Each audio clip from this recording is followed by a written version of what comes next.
My name is Nora Ellison. I'm 29 years old, and last Sunday I watched my husband try to poison me at his mother's dinner table. I wasn't supposed to see it. Evan didn't know I was looking, but I caught it, his hand hovering over my bowl of chicken soup, fingers opening, something small falling in. He turned back to his father, kept talking about work like nothing happened, like he hadn't just dropped something into my dinner. My heart was pounding so loud I was sure someone would hear it. Around that table sat his whole family, his parents, his sister Meg with her husband, their 2 kids running around the kitchen. A perfect Sunday dinner. Except my husband was trying to kill me and I had no idea why. "Nora, you okay?" his mother asked. "You look pale." "Just tired," I said. I stared at my bowl. Chicken soup. Whatever he dropped in was already gone, dissolved, invisible. Evan ate his own soup like nothing was wrong, even went back for seconds. Then he looked at me with something cold in his eyes, waiting. I picked up my spoon. My hand didn't shake. "Just letting it cool," I said. I needed time to think. "I'll be right back," I said. "Bathroom." Evan's jaw tightened, just for a second, but I saw it. I locked the bathroom door, pulled out my phone with shaking hands, then stopped. I couldn't call the police, not yet.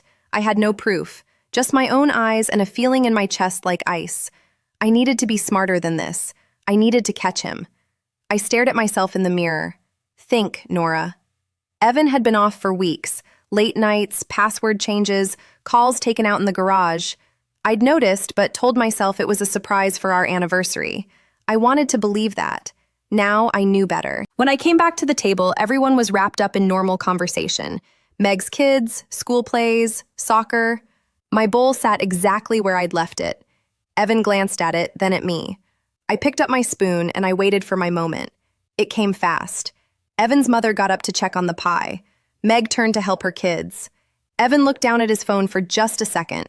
I moved. I switched my bowl with his mother's. She hadn't touched hers yet, too busy hosting. Same soup, same amount. I placed mine in front of her and hers in front of me. My hands were steady. My heart was not. Evan looked up, saw me lift the spoon, saw me take a bite from what he thought was my bowl. He relaxed. "Smells good, right?" he said. His mother came back from the kitchen. "Let me just finish my soup first," she said, reaching for the bowl in front of her, the bowl I'd put there. Evan saw it too late. "Mom, wait!" She'd already swallowed. "What?" "Honey," he forced a smile. "Don't fill up too much. Save room for pie." She laughed and took another spoonful. Under the table, Evan's leg bounced. He kept glancing at her, then at me. I kept eating, slow and calm, like I was thinking about nothing at all.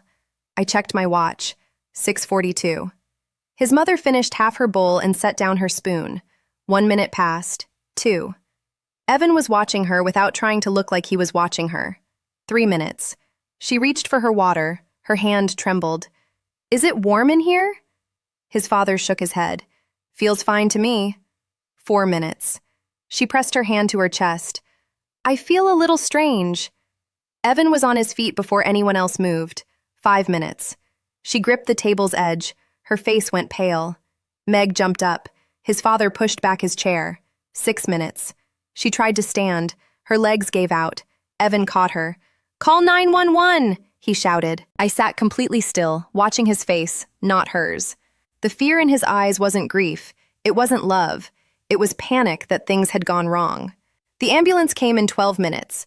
They loaded her onto a stretcher, started an IV, asked what she'd eaten, any allergies, any medications. Evan rode with her. His father followed. Meg stayed behind with the kids, crying. "I don't understand," she said. "She was fine an hour ago." I put my arm around her. "She'll be okay." Then I asked her to take the kids upstairs, said I'd clean up.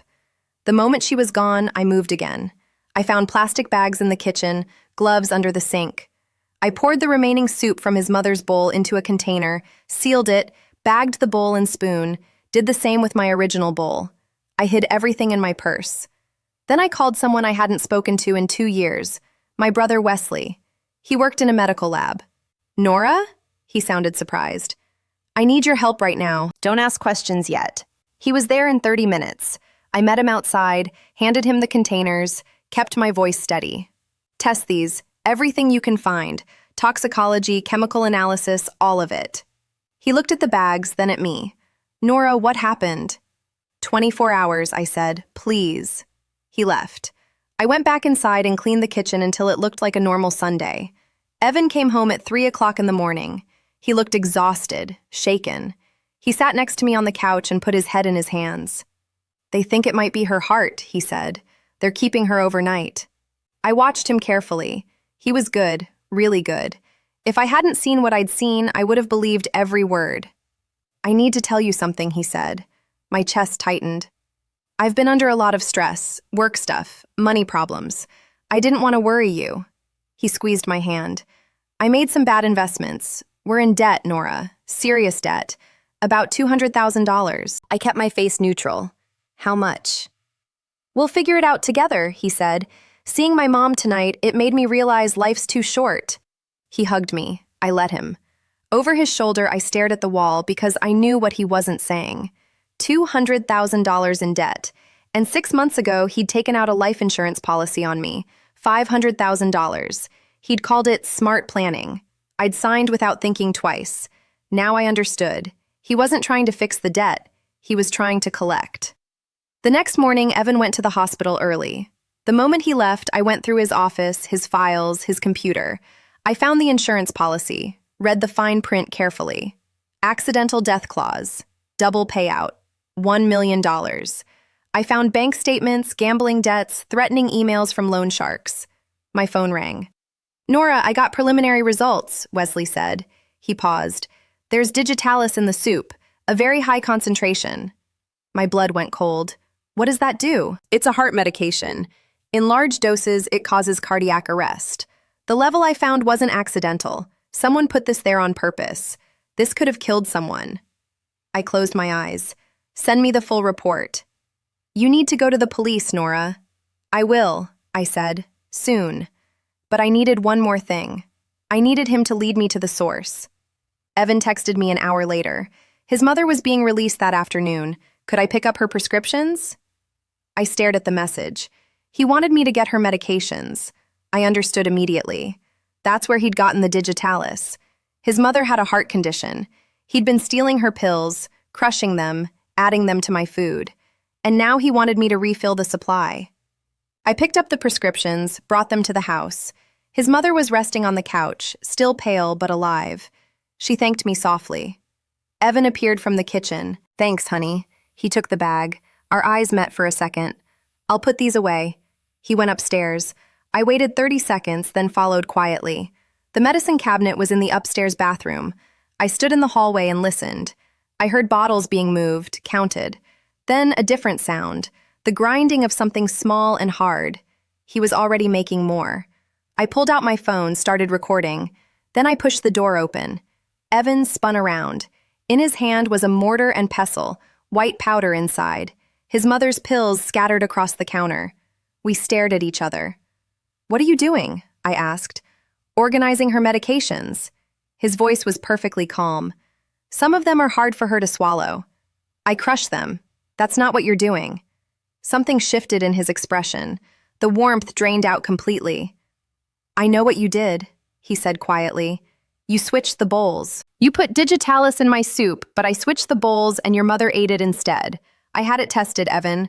The report shows lethal levels. Same medication you're standing over right now." He went still.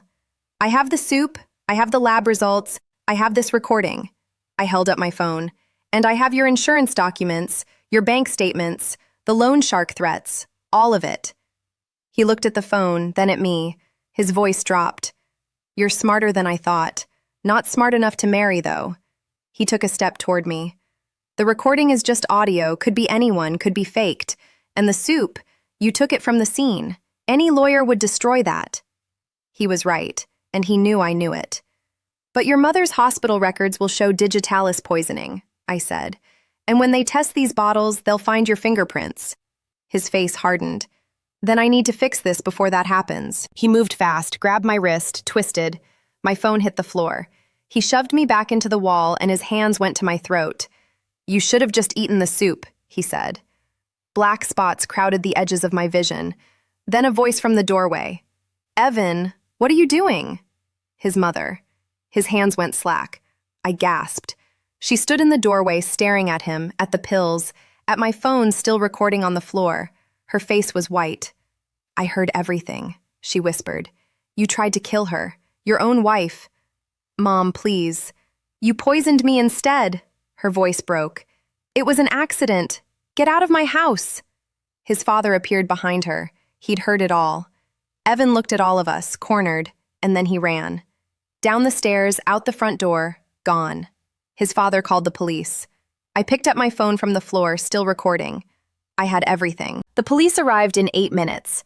I handed them the recording, the soup samples, Wesley's test results, the insurance documents. They found Evan 3 hours later trying to cross state lines.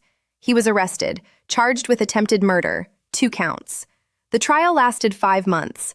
His lawyer called me paranoid, said I'd staged everything, that I'd poisoned his own mother to frame him.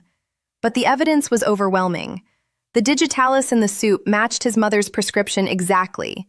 His fingerprints were on the mortar and pestle. The recording caught everything he said. And when they pulled my medical records from the past 6 months, they found traces of digitalis already in my system. He'd been slowly poisoning me for months. Last Sunday was supposed to be the final dose. The jury deliberated for 2 hours.